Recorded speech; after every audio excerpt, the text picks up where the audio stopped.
It has been confirmed that the Titan crew is lost in a tragic accident while diving the Titanic.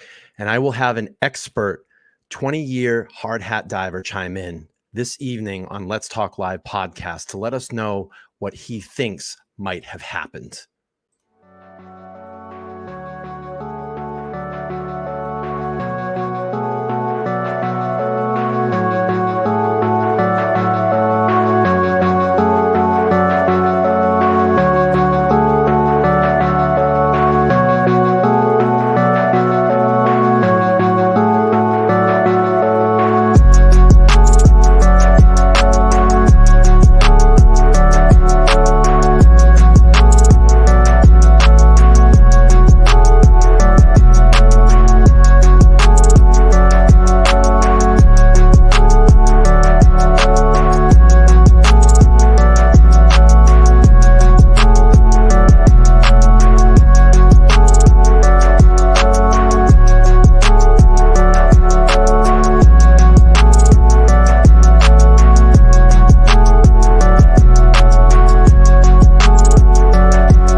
Good evening, and I don't really want to say happy Thursday, but welcome in to the Let's Talk Live podcast. This is episode 15. We're a little bit out of order with episodes, but I wanted to come in this evening and talk about the Titan sub that was confirmed that it tragically was lost at sea today. Now, we have been wanting to come on. Well, I have been wanting to come on, and had been recently talking to my mods, offline about this, and coming on and actually doing a show about it.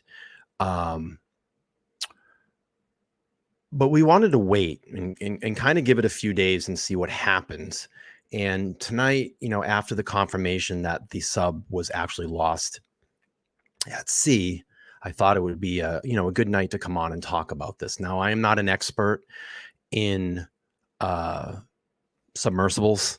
I'm not an expert in diving, but I do have someone with me this evening that could probably shed some light as to what went on, because they have 20 years of experience in hard hat diving. Now, this person has been out of the diving industry for about 10 years, but I thought it'd be a great way to just to bring him on and maybe get some, expert opinion and some guidance into what happened this evening. So let me bring him in, and I think you'll all be surprised of who this actually is. And it's funny, I was surprised in getting to know him as a great friend. He's opened up a lot more and told me a lot about his life. And I was very surprised to find out that he actually at one time was a hard hat diver. I keep saying driver, hard hat diver. So let me bring this gentleman in. And AZ, how are you? Hey, Brian. How we doing? How are you? Good. So if everybody knows, this is AZ. It's one of the channel mods here. And if you want, you can send the emoji down there, the AZ emoji, and give him some love in the room. We would love that. But no, it's funny. I've gotten the opportunity to really get to know you over the last couple of months. And like I was telling the audience that, as we've gotten to, become friendly, you've told me a lot about your life. And I was very surprised I didn't know this, that you actually used to be a hard hat diver. And maybe you can just give us a little bit of your background and actually tell the audience, what hard hat diving is. Sure. Yeah, hard hat diving. So I guess I'll start with the difference: hard hat diving versus scuba diving. Scuba is a piece of equipment. It's, most people understand it stands for self-contained underwater breathing apparatus. And that's used mostly for, sport diving and lighter applications. But when you get into heavy construction, demolition, salvage, that type of thing. The equipment is different. And so you wear a helmet, your air comes through a hose from the surface. It's called surface supplied diving, which Sure. is, obviously it's different from self-contained scuba. So that's I guess, a little explanation of the term hard hat diver. And in the work is, it's kind of split between inland and offshore. The offshore stuff is like you see in the oil fields, drilling for oil, a lot of diving down there. And then the other side of it is referred to as inland diving, which is your bridges, dams, pipelines. Every power plant uses water for cooling. So there's just a lot of need for people to work underwater, both building and maintaining these structures and equipment that we need to keep working, so Sure. yeah, so that's what I did. I was mostly inland, but also did some offshore pipeline work. Wow. So yeah, I mean, if anybody had ever seen the movie, what is it, Men of Honor? That's Cuba Gooding Jr. and Robert De Niro. That's hard hat diving, right? When they Yes. actually went, yeah, okay. Yeah, So if that was anybody back has seen that movie, that's actually what AZ did, and that's what he's actually talking about here. So we've been talking. I was saying offline for the last couple of days, and we have been kind of following the story, and I said, well, do you think we should go on and do a show about it? He said, well, I probably would wait, maybe a couple days, maybe we have this miracle rescued. But unfortunately today we found out that there was a tragedy on board of that vessel. Unfortunately, the 5 people did lose their life in that accident, and it's tragic, and it is a tragic accident. And, again, I'm not an expert in this, but I thought, bringing in AZ could shed a little bit of light. What I'm going to do first is kind of bring up an article and get everybody kind of caught up to speed. We'll read through this, and I have a couple other videos that I want to show. There was actually a TikTok video that demonstrated what actually happened and gives some context as to what a implosion is, because I think a lot of people just think, oh, an explosion was an explosion. This actually was an implosion, and maybe AZ can shed some light on that as well and give some of his expertise in this. But we'll read through this really quick. So Titanic submersible, there was live updates, catastrophic implosion, killed 5 aboard, possibly Sunday. So, rest in peace to those souls down there. Is truly tragic. The 5 people aboard the submersible that had been missing for days were killed when a small vessel carrying them to the Titanic wreckage site had a catastrophic implosion, the Coast Guard said Thursday afternoon. Members of a massive international search effort found a debris field in the general area of the Titanic earlier that day, and it was confirmed to contain parts of the Titan sub. Now, what I heard was with a particular area, because there was a lot of, some confusion about it, because as we've what I know about the Titanic and know about the wreckage, the way that it was spilt across the ocean floor, and just to let the audience know, the particular area where this debris field was found had been confirmed that there was no confirmed debris of the Titanic in that area. I have that right, AZ? I don't know if you heard that. Yeah, I heard the same thing. Yep. Okay. I just want to make sure I'm hitting my point correctly there. So it says the debris is consistent with a catastrophic implosion of the vessel. Rear Admiral John, I think it's Mauger, commander of the 1st Coast Guard District, said in a news conference. The debris was found about 1,600 feet from the Titanic bow of the seafloor. Mauger adding that it was too early to tell when the Titan imploded. However, an anomaly the U.S. Navy detected Sunday was likely a small watercraft fatal blast, according to a senior military official. The irregularity was picked up when the Navy went back and analyzed the acoustic data after the submersible reported that day. The anomaly was consistent with an implosion or explosion in a general vicinity of where the Titan submersible was operating when communications were lost. Excuse me, a senior Navy official told the Associated Press, speaking in the condition of anonymity. Yeah, say that a couple of times. The Naval shared the information with the Coast Guard, but the data was not considered definitive. Paul Hankins, a U.S. Navy director of salvage operation and ocean engineering, said the debris field Thursday indicated a catastrophic event. He and Mauger said it included a tail cone and the end bell pressure hull of the aft end bell, which, according to Hawkins, basically comprised of totality of that pressure vessel. Wow. The 22-foot vehicle was on a dive to the Titanic when it lost contact with its support ship Sunday morning. Ocean Gate, the company that operated the Titan and whose CEO, Stockton Rush, piloted the watercraft, issued a statement saying the travelers have sadly been lost. We grieve the loss of life and joy they brought to everyone they knew, the statement said. The other 4 people believed to have perished were Pakistani businessmen. Oh, I'm so sorry. I'm just going to say Mr. Daewoo, because I don't want to mess his name up. So I apologize about that. And his son, British adventurer Hamish Harding, and French deep sea explorer, the Titanic expert Paul Henry. Oh, I'm so sorry. I'm probably going to mess this up. I'm not going to get this one. So I apologize about not getting the names correct. Our hearts go out to the families and the loved ones of those who lost their lives on the Titan, the White House said in a statement.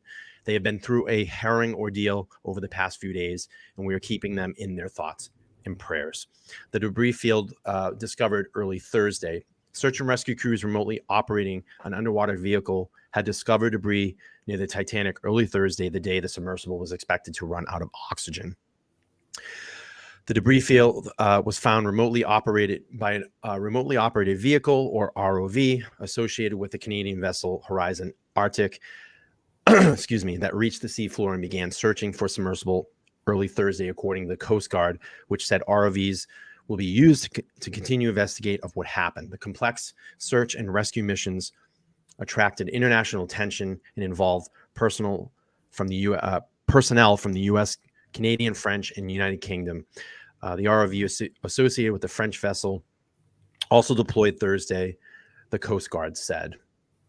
The acceleration search efforts came in the updated prediction by the Coast Guard that said the Titan submersible will likely run out of oxygen roughly around 7 a.m. EDT Thursday, and initially had 96 hours of oxygen for the crew of 5. Experts said and noted the estimates in the end, running out of oxygen was not the biggest problem. I'm not going to read too much more. It's going to probably go into the history of Ocean Gate. I don't want to overkill everybody with the article, but we get kind of a basic gist of what happened here. It's funny because we were talking a couple nights ago, and I said, hey, I know that oxygen is going to be a big issue on this.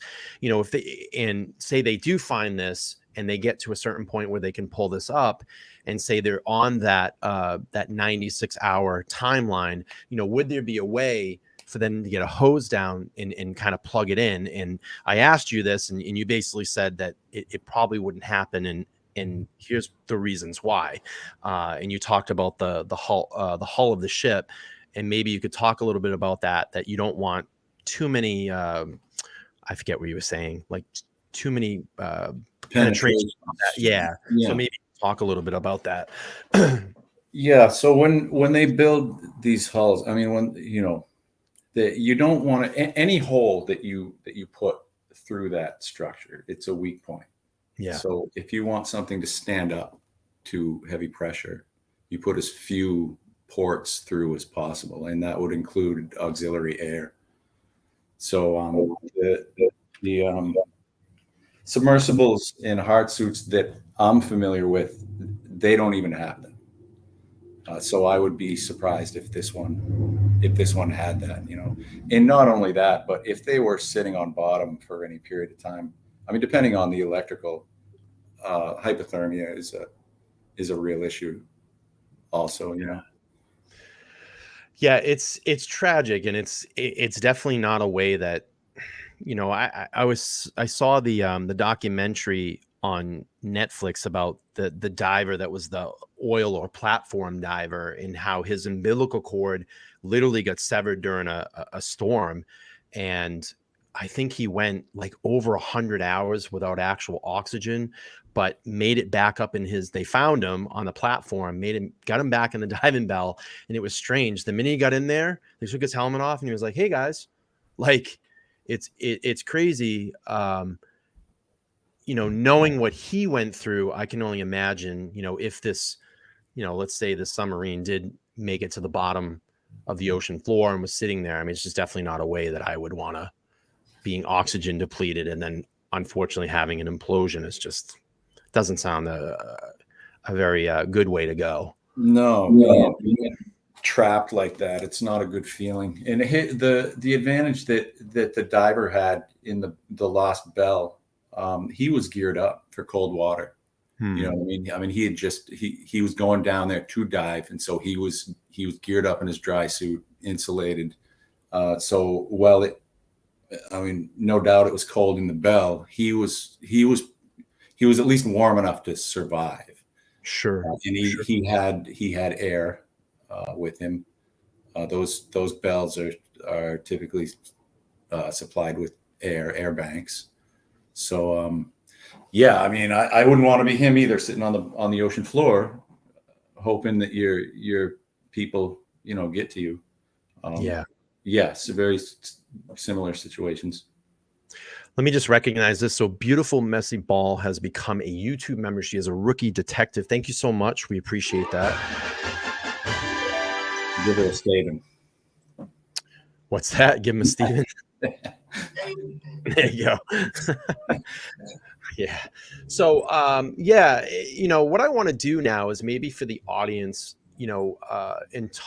some may not know what an actual implosion is. What I did is I found this article from the New York Post, and it was a TikToker actually did a video and what might have happened during the Titanic sub's catastrophic implosion. Now, again, this is only someone speculating. It's not completely confirmed. I'm sure this accident's going to take months to maybe years to figure out what actually did happen, if they can do that.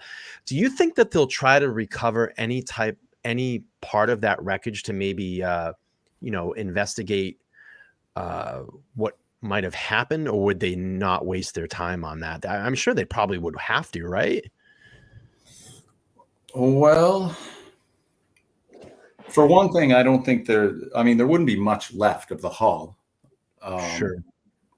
So that wouldn't tell them much. The titanium domes on the ends, those would be down there. So in fact, I think they found both of those, right?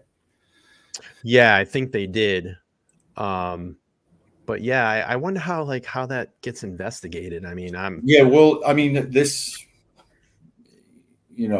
is maybe not the time to get into it, but I'm sure that there will be litigation involved, or I would assume, right? So yeah, it's hard to say. It would be a really tough salvage, just to accomplish. It would all. Yeah, I mean, 13,000 feet. That's crazy. So you're talking ROVs, which stands for remote operated vehicle, and they're using those small manipulators. They're fairly limited in what they can do.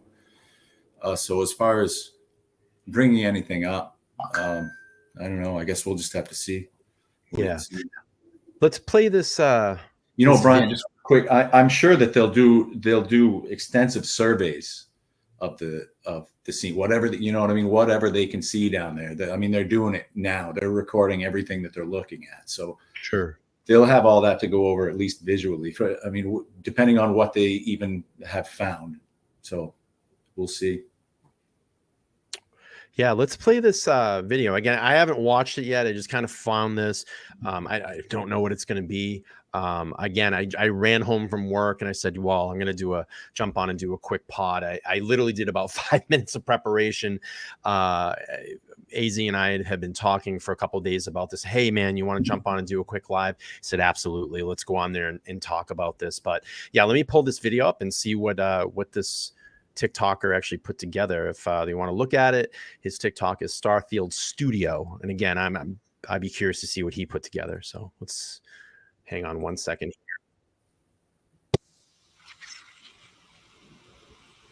Looks like he's going to do a comparative on pounds per square inch.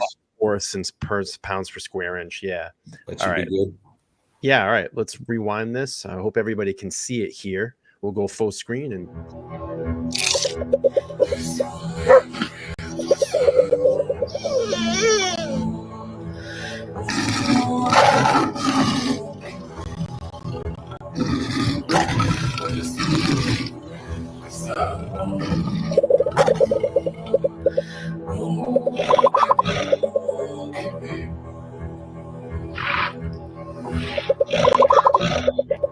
I'm just going to turn down the music so I don't get whacked for a copyright.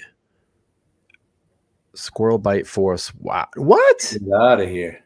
Are you serious? Come on. Hang on here. I got to go. Oh, it doesn't let you fast forward. It doesn't let you fast forward. It's a little squirrely to me. Squirrel bite force is 7,000 to 22,000 PSI. Not a joke. Come on, chat. Somebody's got to look that up. Oh my gosh. That's crazy. That's funny. Yeah. All right, let's bring this article back up because they was that it? Was that the whole video? Yeah, I thought it'd be a little bit more impressive, but let's see.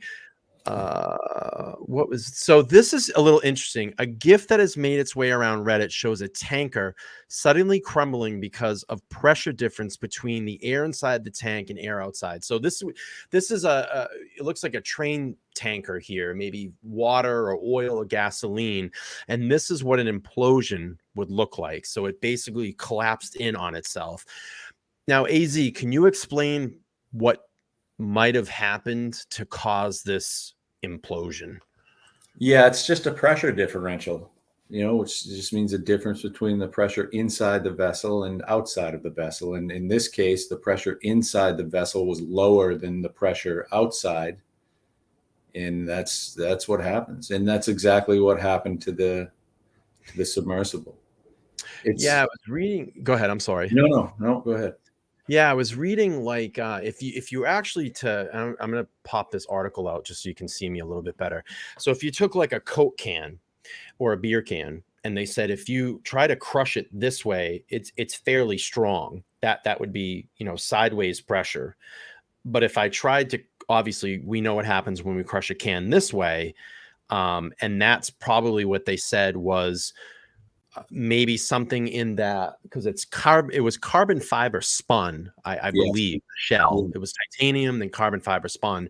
And they were saying that if there was any weak point in that carbon fiber, that's basically what would happen. The pressure would just crush in.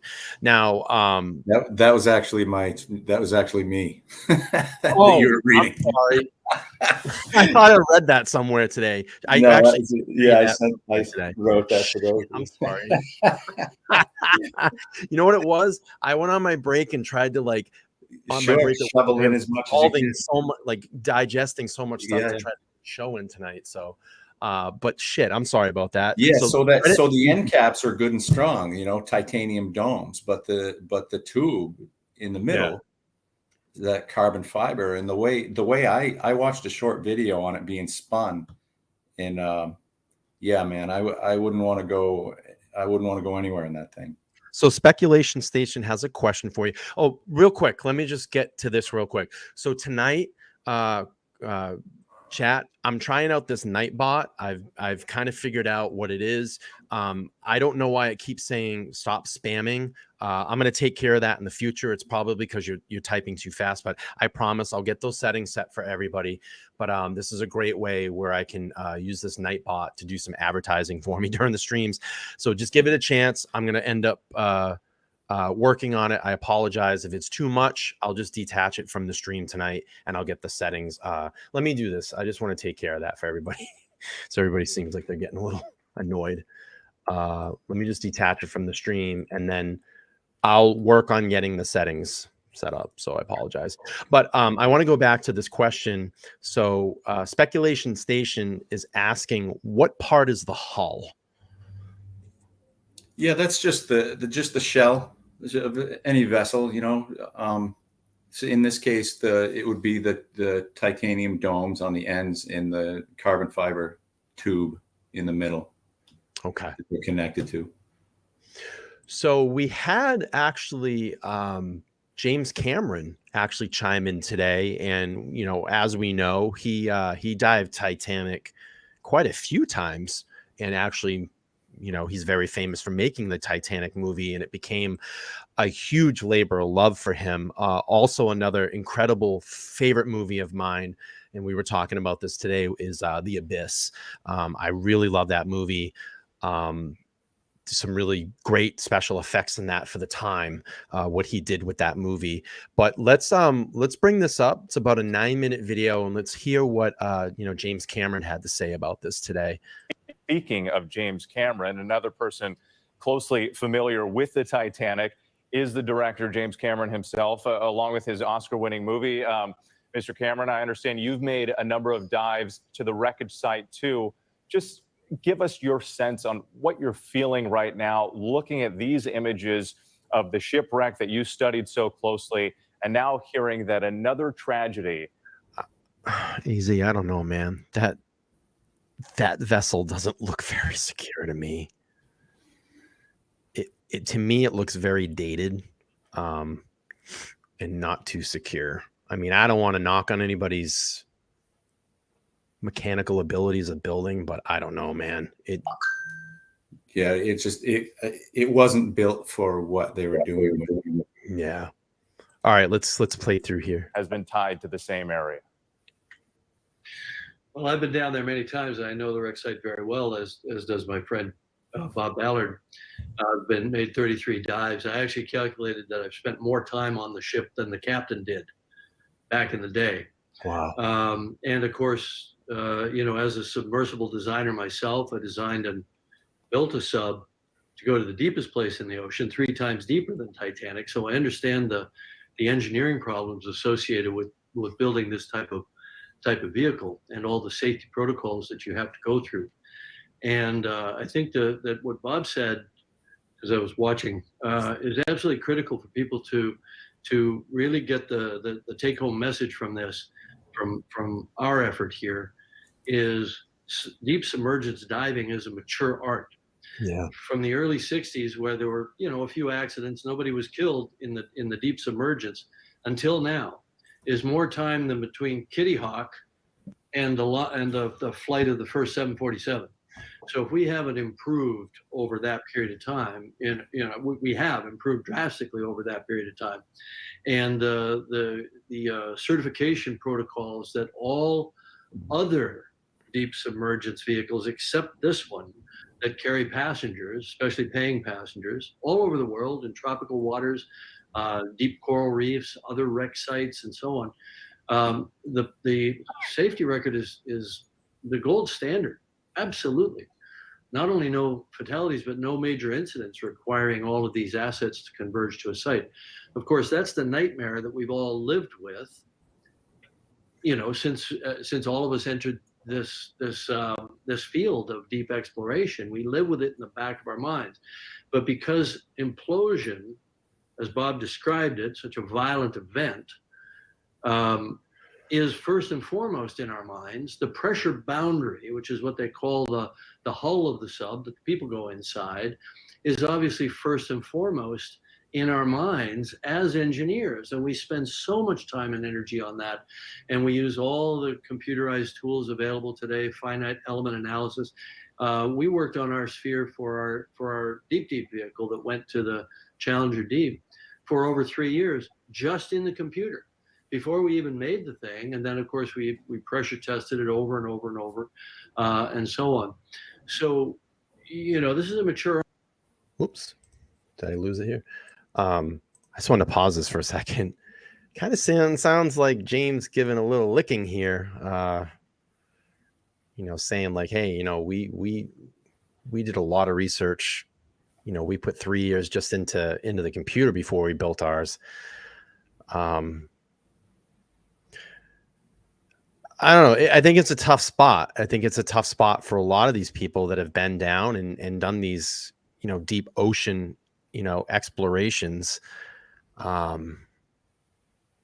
don't think that he's basically going to come out and say, hey, maybe they shouldn't have done this. But I think he's kind of Can read between the lines. Yeah, kind of saying thank you. I think that's the words I was looking for. Kind of saying, hey, maybe there should have been a little bit more safety in this, but we'll keep playing. I really admire his perspective. I mean, I would say he's an expert diver. He's been down 33 times to the Titanic. So yeah, I've got an enormous amount of respect for him. Yeah. All right, let's keep playing through this.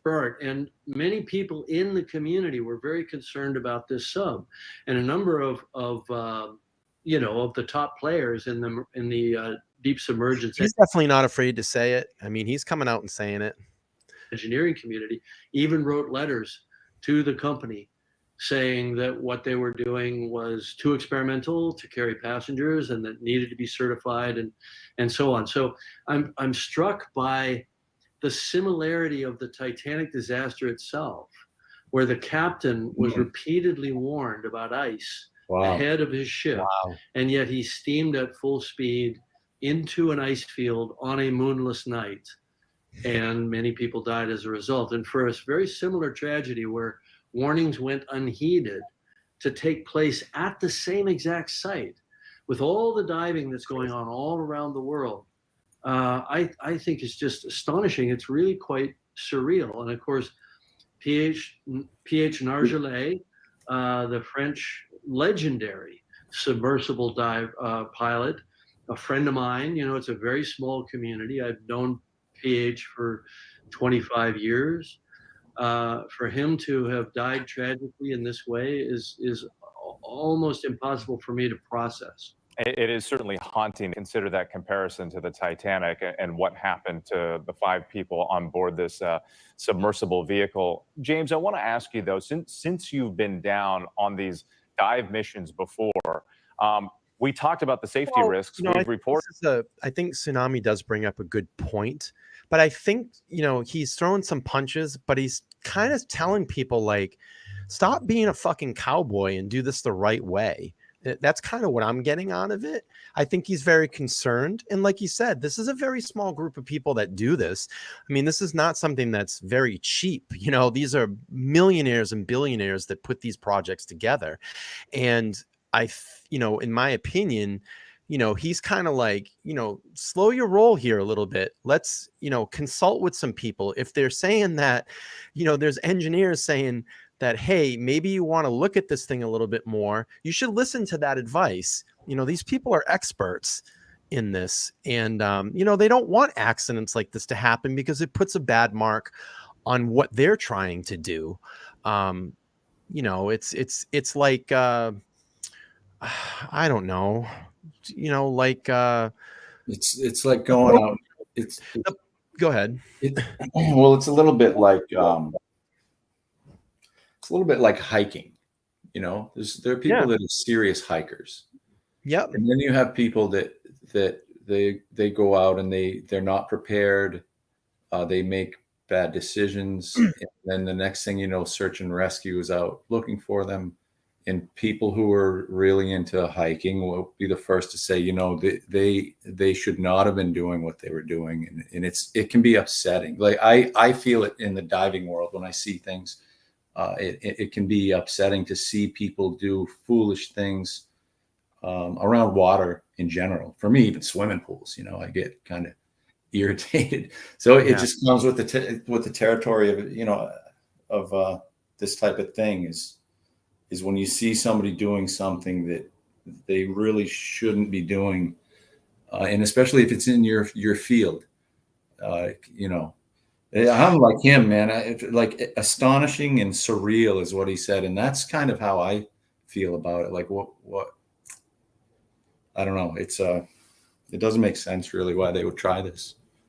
Yeah, and it was funny because we were actually comparing this, we were talking about Everest and about people that summit Everest. Yeah. And I remember watching a series, and it was really great. I think it was just called like Summiting Everest or something Everest, like one of those. It was like a 5-part series or something. And what happened, which they have these people that are basically tourists or tour guides, and what they do is you can pay them like $25,000 and they'll bring you up to base camp at Everest, and they just take these fucking people that have no expertise in climbing. They have no basics. They just pay the money. And there's some really shady companies that just take these people's money and bring them up there, fucking tag them on a tow line and go ahead, asshole, climb the mountain, and this is how people die.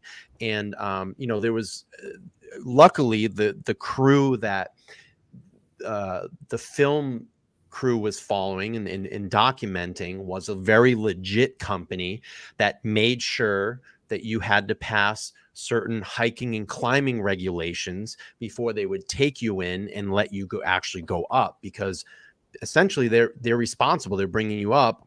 I'm sure that when you actually summit or try to summit, you have to sign waivers and stuff, because if you die on Everest, guess what?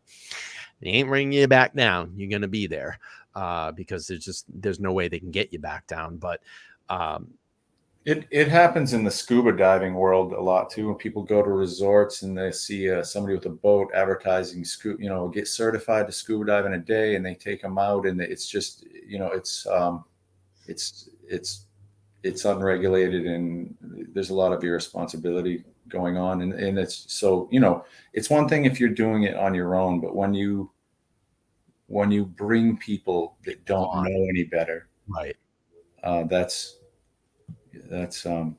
just not a good thing. Let me pull up some of these chats. So Mind Your Business, he's just being really honest, talking about James Cameron here. MJC's asking, how many times did the vessel make this trip before, or was it just a test launch? I think it had gone down a couple times from what I was reading, but I don't think there was this many people on board before. I don't think it ever went down anywhere near this deep. I haven't, I got to be honest, I haven't done a lot of research on this vessel or this story, but I'm not sure about that. I think that I read it did go down a few times. I mean, they dove the thing a few times. I do know that. Tsunami says this was a disaster, not an accident. Accidents can be avoided. Jet Set is saying, let's leave research and exploration to those with training and experts, not billionaires. So this is kind of how the chat feels tonight. Giovanna saying the CEO put cheap materials in that sub. Let's see. Speculation says, I would have given that money to charity before I took a trip in a non-regulated sardine can. Let's see. James said it shouldn't have been going down there and paying passengers. So that's kind of how the chat feels. And I have to concur. Like I really think this should be left to people who know what they're doing. All right, let's keep playing through and see what James had to say. Reported on the fact that the people on board signed waivers. They knew that this was dangerous and that there weren't very many other vehicles. So Dr. Bob, real quick, said that it had been down 6 times in 2021 and 7 in 22. Really? To the Titanic? Wow. That could come get them out if something goes wrong. How aware were you of those concerns and those risks before you went down? And is there anything that should be done when it comes to safety in the future? Look, it's comparing apples and oranges here. I went with a very proven system when I dove at Titanic with the Russian submersibles. They used very, very well understood design methodologies, and they had an excellent operating record when I dove with them, and they continued to have an excellent operating record, flawless operating record throughout their entire career. I think they're now retired. But I always had great confidence. Now, having said that, I always had confidence in the sub. The Titanic wreck site is a very hostile place. It's a dangerous site to dive. if you think of a typical research dive, you go down and you're really just operating over a bottom. You may be looking for organisms. You may be looking at geology. Hydrothermal vent sites can be a bit dangerous as well. But Titanic, you've got, this 8-story, 10-story high structure with overhanging metal structures. It's a twisted mess. You can get entangled. And entanglement was always a concern of ours, but we dove with a 2-sub system.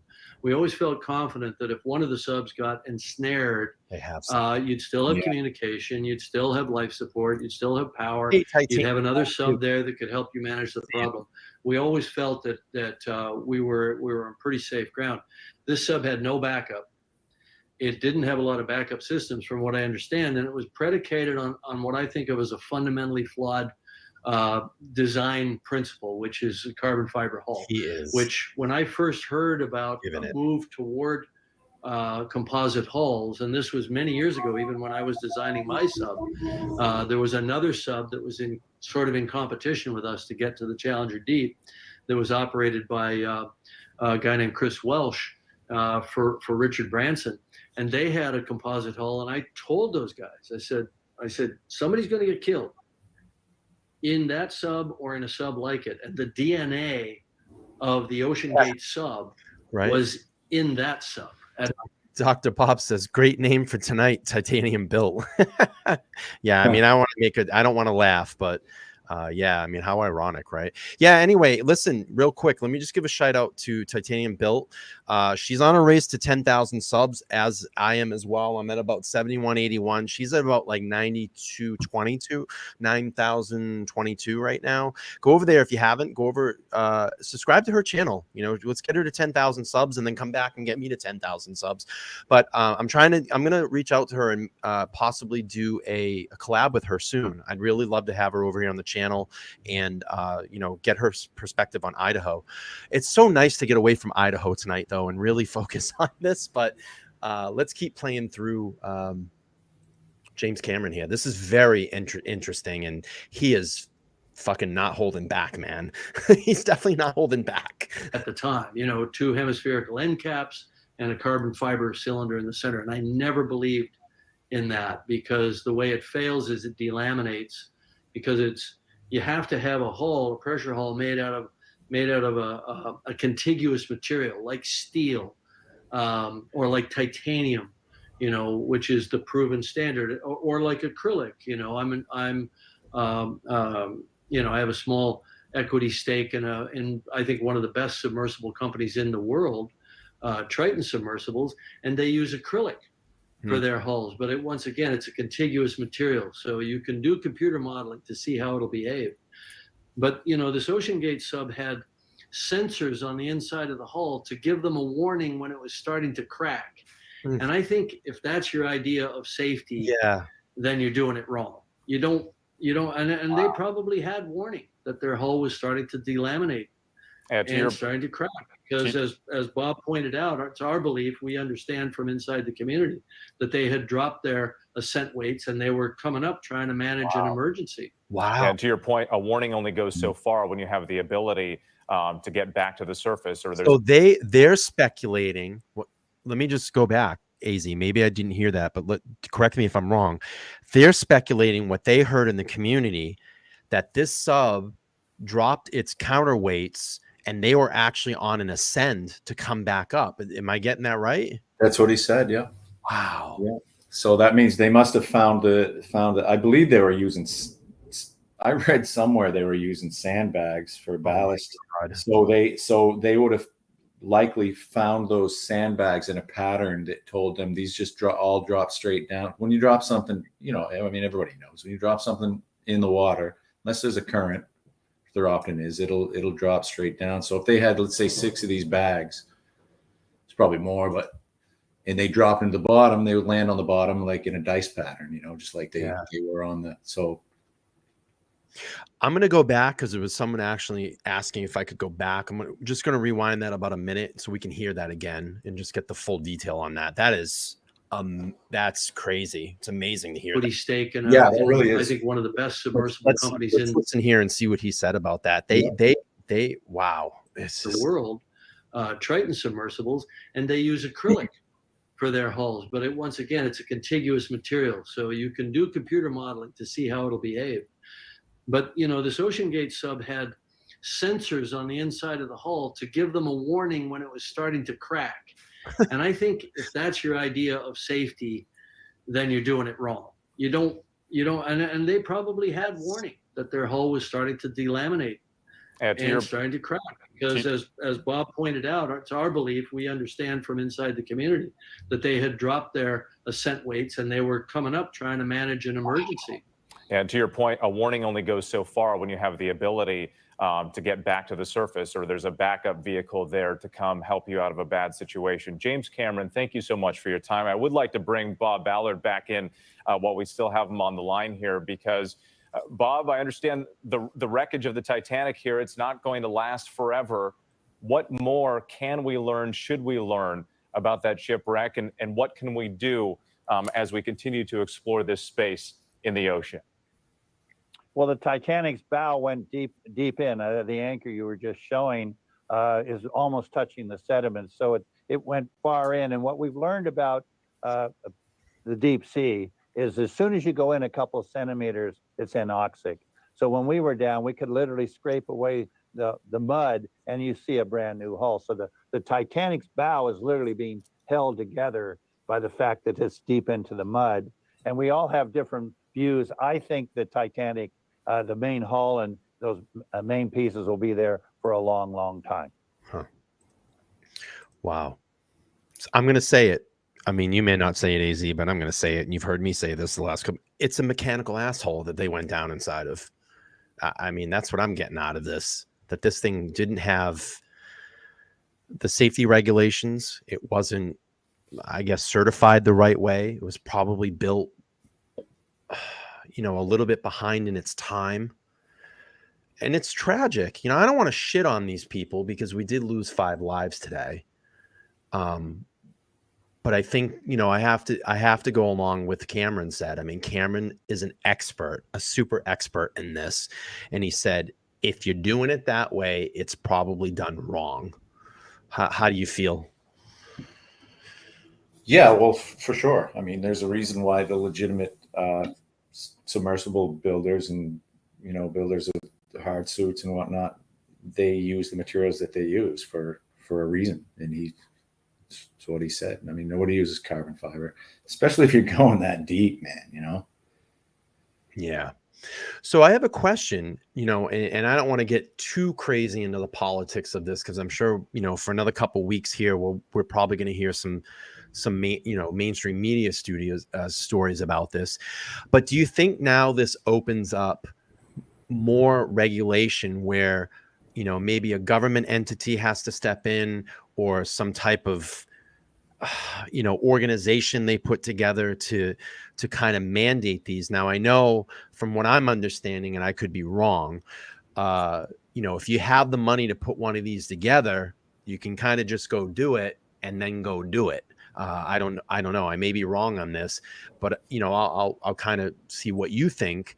Again, my question is, do you think now that something like this has happened, do we just move it on, brush it off as a tragedy, or does someone step in now and say, hey, we really need to start getting these submersibles or private submersibles regulated? What do you think? Well, there's a couple of things. One, so international waters, right? Who's going to regulate? I mean, it's not a ship, right? And it's not a submarine. It's not under its own way. You drop it in the water, and it does what it does. So, I mean, if somebody wants to build something like this and take it in the water, that's one thing. But when you're bringing passengers, and especially paying passengers, like a business, then right. Yeah, that's a whole other thing. So yeah, I don't know. I mean, I don't know what'll happen. I don't know. I'm sure there'll be a lot of talk about it. That's for sure. Whether anything's actually done, I don't know, or what could be done. I'm not sure. Yeah. I mean, it's going to, like I said, I think it's going to open up a huge topic of conversation now. I'm not sure if the US government will chime in. We tend to get in the middle of everything.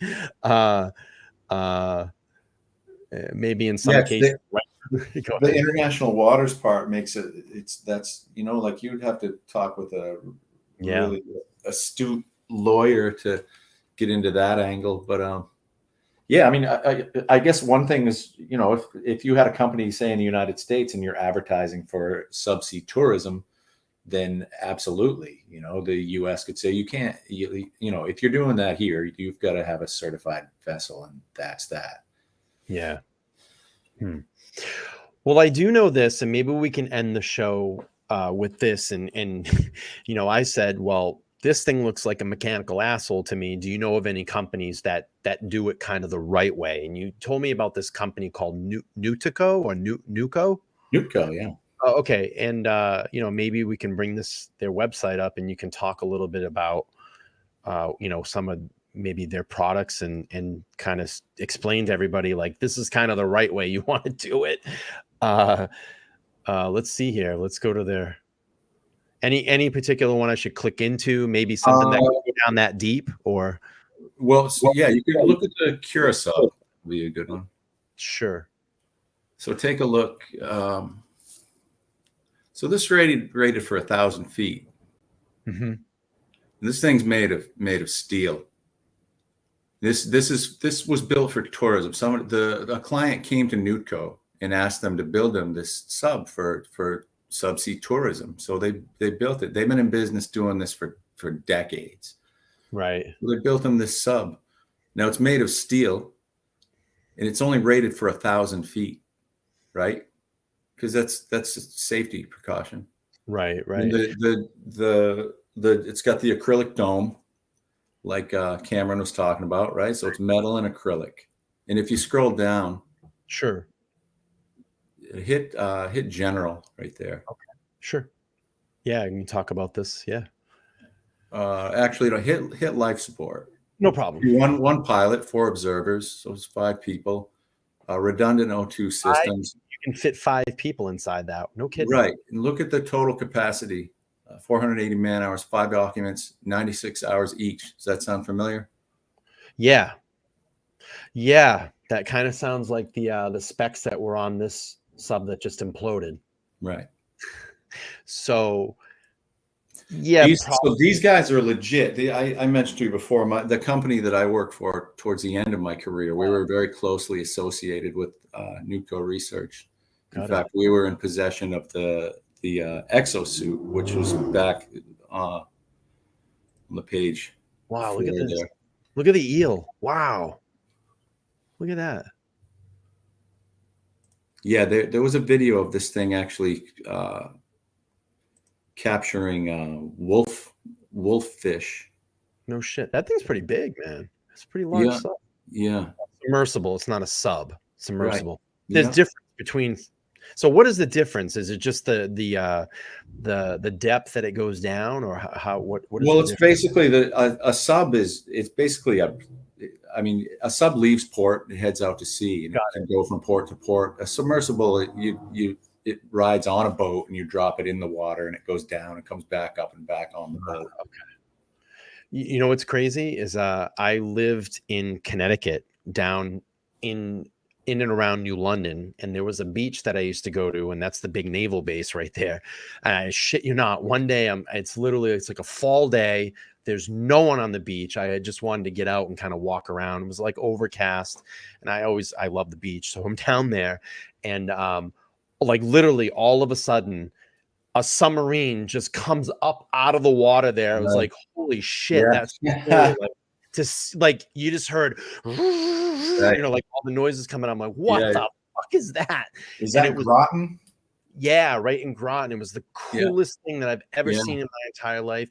These tugboats came in, these naval tugboats came in, hooked up to it and kind of brought it into port. And I was like, that is the coolest thing. And then really I've seen one ascend as well too, which is pretty cool. I've seen them take it out and see it actually go down. So yeah, pretty amazing stuff. Really, check out the products real quick if you want to see something cool. Yeah. So the exosuit right there.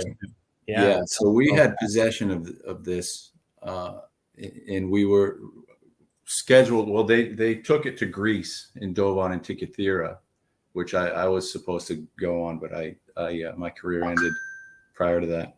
Sure. This thing. So these are all articulating joints. You get inside it, obviously, and it's like a personal submarine. It's like Iron Man. Yeah. A lot of people compare it to Buzz Lightyear. Yeah.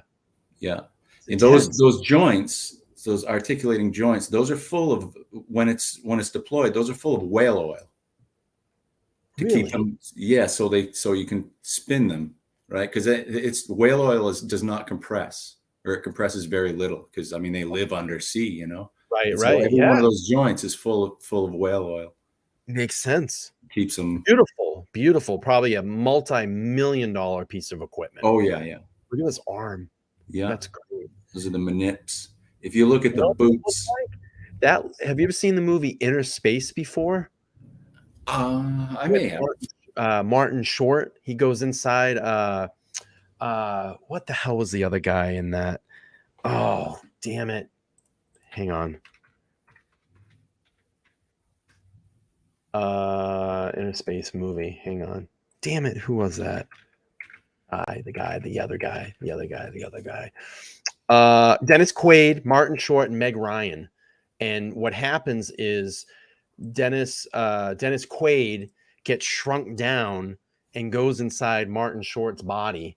And they have a bad guy that goes in after Dennis Quaid to try to kill him, and he has this hook thing on, kind of like that. It's a great movie. It's funny as hell. Do you see that piece on the left?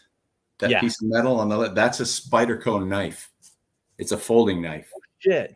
Yeah. This right here. Yeah. Yeah, for cutting. Wow. And if you look at those are the thrusters. Makes it fly. Look at this guy inside of it. Yeah. Wow. Now, something like that's probably going to weigh tons, right? I would imagine. Not tons, no. But if you look, check out if you get done, check out the boot again. I wanted you to see I think that picture probably. Right here. Yeah, it's even got tread on it. Yeah. That's all aluminum. It's wild. Yeah, it's pretty cool. I'm not sure. I don't remember the weight if I ever knew specifically. Check out it should be in the support. 2 redundant oxygen systems, total capacity 50 hours of carbon dioxide scrubber, backup life battery, propulsion 500 to 600 pounds.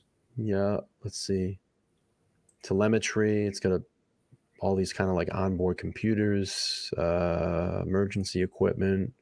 That thing saved my life, actually. Believe it or not. I think I talked with you a little bit about that before. Really? Yeah, we used the scrubber in it. There's some videos of it here. Let's see. We'll play this real quick and the exosuit.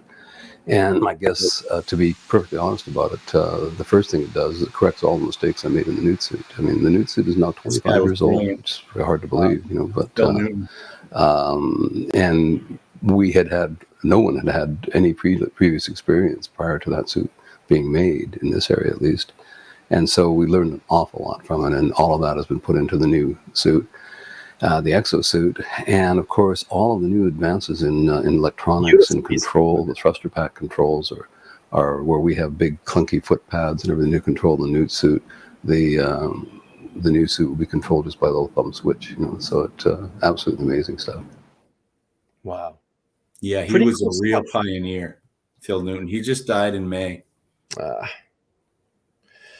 Yeah, so Giovanna's saying that's interesting. Your job was very fascinating.